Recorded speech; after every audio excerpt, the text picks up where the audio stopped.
just over a year since the collapse of the wall of the tailings dam in Jagersfontein in the Free State. The homes of the community living below the dam were engulfed in toxic sludge, leaving 3 people dead. A year on, let's find out how much has been done, not only to find those responsible and hold them to account, but also what's being done for the people who lost their homes. I'm joined now by Wally Ramokopa, Director for Dam Safety at the Department of Water and Sanitation. Mr. Ramokopa, thank you so much for joining us. So I wonder if you can just start. I know that your department in November last year opened up a case against the Jagersfontein Development Mining Company. You're now handing over information to the National Prosecuting Authority. Are you able to tell us a little bit more about the case and where you believe they've failed in their responsibilities? Good evening, Sally, and good evening to the viewers. Yes, Sally, in November last year, I'm sure you will recall that the department opened a case with the SAPS against the Jagersfontein Development, which are the owners of the mine. And the investigation actually was carried out by members of our Environmental Management Inspectorates, which are the enforcement unit, working together with the Department of Fisheries, Forestries and Environment, DFFE, in a joint investigation. A number of investigations were done, samples which was to test the toxicity in the material of the tailings were also carried out. So a number of investigations, including those engineering-related investigations and statements, were taken to try to establish what could have been the cause of the failure. But over and above that, the department has also started now by procuring the services of 2 institutes of higher learning, which is the University of Pretoria as well as VETS, to also try to understand what caused the failure of the tailings facility.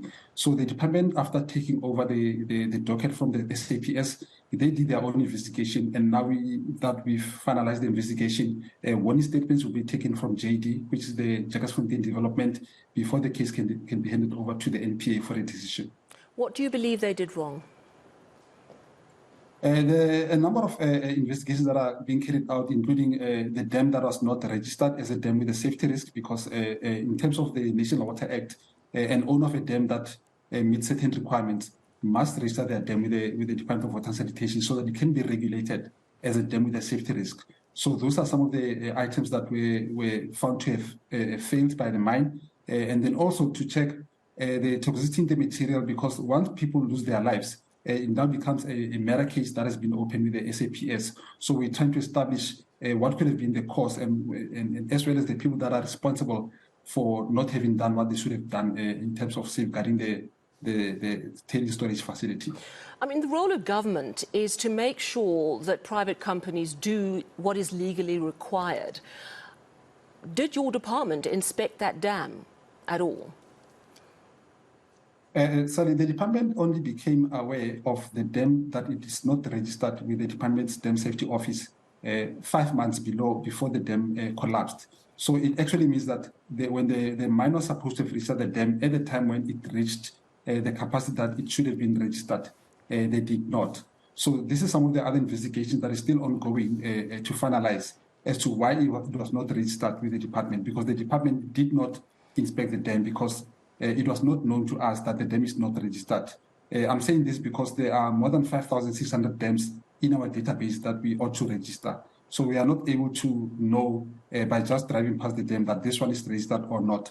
But it became clear to us in April last year that the dam was not registered, and that is when the department actually took it upon themselves to compel the mine to register the dam with the dam safety office. Unfortunately, the unfortunate event happened 5 months after the registration of the dam as a dam with a safety risk.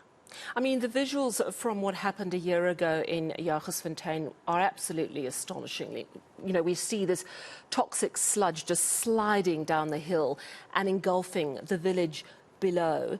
What is the situation on the ground in Jagersfontein in terms of what's left of that tailings dam, what's still in that tailings dam, and if anyone's still living in that area, is at any safety risk? Yes, sorry, there is a safety risk because what happened in September last year, the tailings facility has got 2 compartments. So only compartment 1 failed, releasing almost 6 million cubic meters of tailings. But the other compartment, which we name as compartment 2, did not release any tailings, and that is the one that is actually posing risk to the people of Jagersfontein, Itumeleng, and Charlesville. So what we did as a department, we instructed the approved professional person, that is an engineer with skills in dam engineering, to conduct what we call a dam breach analysis, so that they can simulate to test what will happen should compartment 2 that is still remaining fail. And the result that came, which we received in July this year, indicated that there is still a significant volume of tailings that could be released, negatively affecting the people of Jagersfontein. This is the reason why we have actually instructed the mine to empty that compartment with immediate effect. And that instruction was given to them in September already last year, but there's been delays from the mine side, especially when it comes to the procurement of the pumps that are required to pump out the tailings. And the tailings that are being pumped out of that facility is going to be emptied into the nearby historic pit. So that process only started in August this year. So you flagged the problem last year that there could be another collapse. They actually only started making an effort to do something in August this year. So as it stands now, are there people living in the path of what might be another collapse? Yes, Sally. What we did with the report, it actually simulates the different sides of the walls, the north side, east and western wall, to simulate that should this side of the wall collapse, which areas will be inundated with the tailings. So it's quite devastating because all the different sites that we've taken or that we've simulated indicate that there will be tailings that will actually affect or reach some of the houses as quick as in less than 10 minutes. To some of the houses in the Itumeleng and Charlesville area. Have those people been moved out of that area as a precautionary measure? Yes, Sally, the directive that we issued last year, the day after the collapse of compartment 1, we actually issued a directive that the people who are in that area should remain evacuated until such time that the department can declare the tailings dam to be safe. But to date, we are not able to declare that to be safe until the compartment is being emptied. All right. Okay. I want us to listen to a clip now from David van Wyk of the Benchmarks Foundation. And he raises some concerns about the area. Perhaps it's similar to what you've raised, but let's take a listen. We are very, very concerned that none of the people who have been displaced are back in houses of their own as yet. There is some construction work going on, but no one is back in their houses as yet a year later. And the construction that's going on, from what we can observe, is substandard. It is not equal to the houses that people lost before. There's also a lot of infighting between subcontractors who are building those houses, subcontractors from outside of the Free State and those from Jagersfontein itself. And subcontractors are complaining about the kind of support that they are getting from the company. The company put aside 20 million rands for more than 130 houses that were lost. And that is really not adequate. You know, 20 million rand for 130 houses that were lost is not going to cover the cost of reparations for those houses.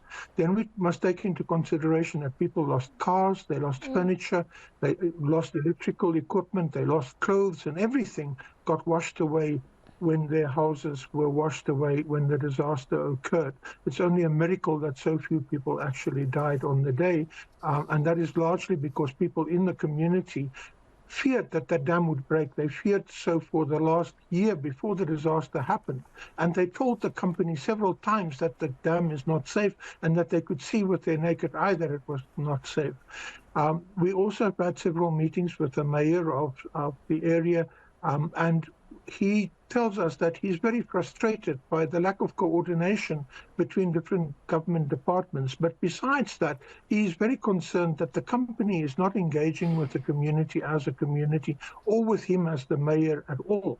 You know, the other thing that is really concerning is that there has been no official inquiry into this disaster.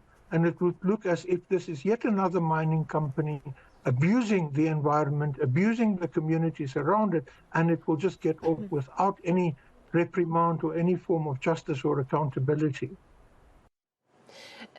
Mr. Ramokopa, what is your response? Essentially what he's saying is that there's a lack of coordination on the part of government departments to sort out the aftermath. And it looks like another mining company is getting away with devastation. A year on, they haven't really done much, and they haven't put forward enough money for these houses. What do you say? Yes, sorry, I can confirm that. I'm sure you will remember that in May this year, Deputy President Paul Mashatile visited the area, and he also made a commitment mandating also Deputy Minister of Kokta, which is Deputy Minister Pakstow, to actually lead and coordinate the different government departments that are working on this particular matter. I'm referring to the Department of Human Settlement is involved, especially with referring to the housing project that still has to be done.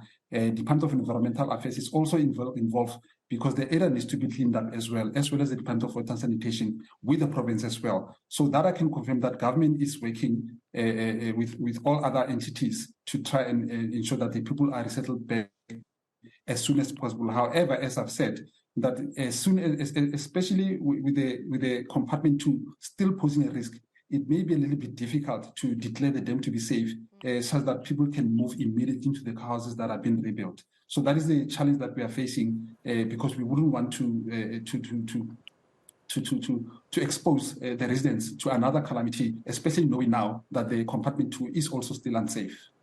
All right. Thank you very much for chatting to us. That's Wally Ramokopa, Director for Dam Safety at the Department of Water and Sanitation, just explaining the intricacies and the difficulties of trying to rehouse those people who lost their homes during the Jagersfontein collapse. A lot of frustration on the ground. But that tailings dam is not completely empty because the company, it seems, has taken a long time to get its act together, and there's still risk in the area.